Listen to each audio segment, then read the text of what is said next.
Dentro de unas 5 horas se actualizan los tipos de interés en los Estados Unidos. La probabilidad nos indica que se pueden quedar en 5,25% o bajar a 5%.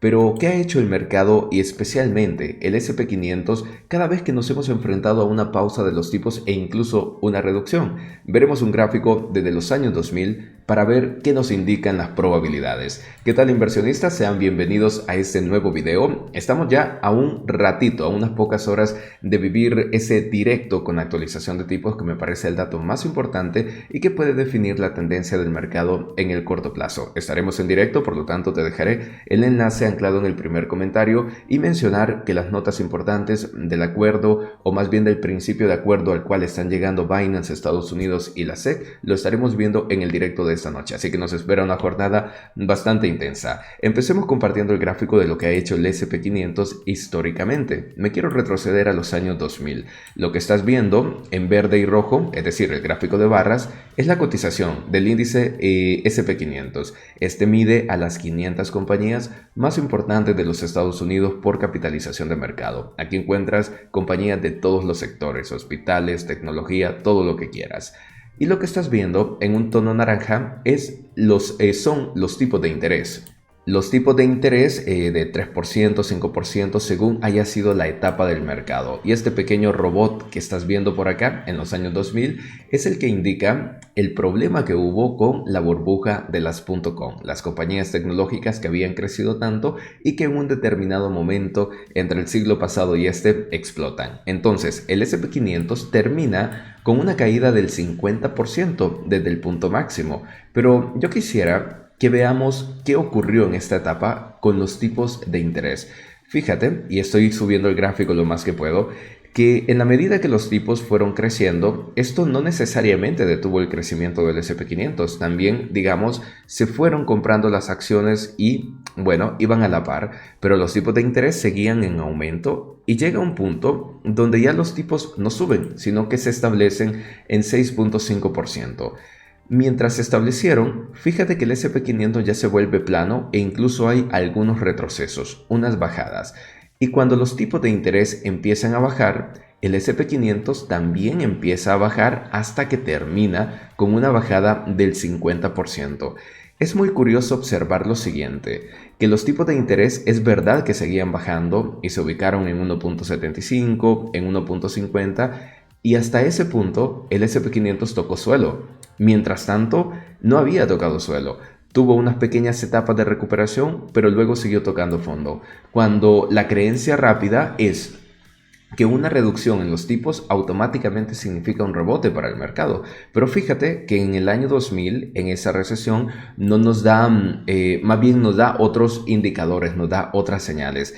A partir de aquí, ya cuando los tipos de interés estaban muy cerca de cero, el S&P 500 rebota y hace un 104 hasta la siguiente crisis que enfrentaríamos. ¿Cuál fue esa crisis? Bueno, la de las hipotecas. Aquí tenemos esta casita que nos indica esa etapa. Los tipos de interés van terminando de subir hasta su máximo punto y luego se establecen. En la medida que se van estableciendo y que ya no suben más, que quedan en 5,25%, fíjate tú cómo el S&P 500 también para de subir ya en una etapa final, están parando de subir, pero incluso estos tipos de interés empiezan a bajar y en la bajada el S&P 500 todavía sostiene algo de su valor, pero dicha bajada continúa con bastante fuerza y mira cómo el gráfico acompaña también, haciendo una bajada total del 57%.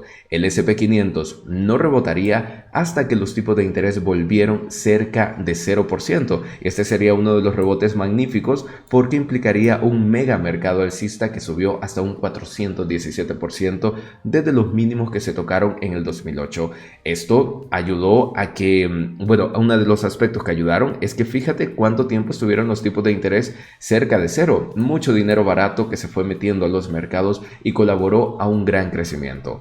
Ahora entramos a una etapa que es más compleja de interpretar porque se enfrentaba una pandemia y esto no es algo cíclico, no tiene que ver con casas, no tiene que ver con un sector en particular, sino que una pandemia te toca cada mucho tiempo y en este caso teníamos ya el S&P 500 cerca de máximos y fíjate el fenómeno que ocurre cuando la Fed termina de hacer la última subida y establecer los tipos de interés que se mantienen sin subirlos y sin bajarlos en torno a 2,50%.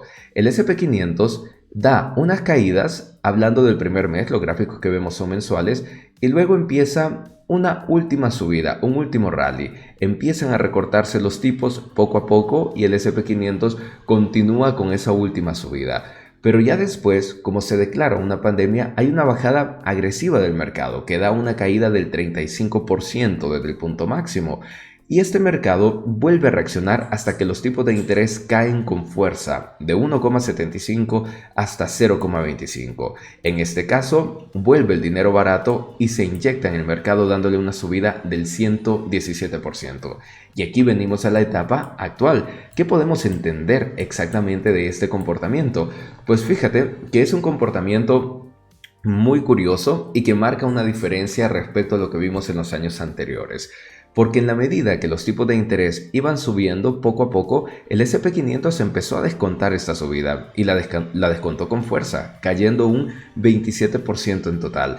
Pero ahora los tipos de interés han seguido subiendo y fíjate el mercado cómo ha reaccionado. El mercado ha reaccionado al alza. Se parece mucho a todas estas etapas que analizábamos antes de la caída, cuando subían los tipos de interés hasta su punto máximo y el mercado igualmente iba subiendo, un patrón que se repite desde los 2000. Entonces, si los mercados estuviesen replicando este patrón, y si la Fed comenzara con una pausa en los tipos de interés, nosotros podríamos interpretar que al mercado le queda un poquito margen de subida antes de empezar también una bajada importante, si es, insisto, que se repite el patrón que hemos visto en las últimas recesiones. Todavía no se ha declarado una recesión en los Estados Unidos, pero en caso de que ya el gobierno sospeche, de que vea que la recesión es inminente, entonces ellos pueden empezar a recortar tipos. ¿Por qué los recortan? Porque eso puede promover el consumo en el futuro. Tener tipos de interés más bajos te ayuda a tener dinero barato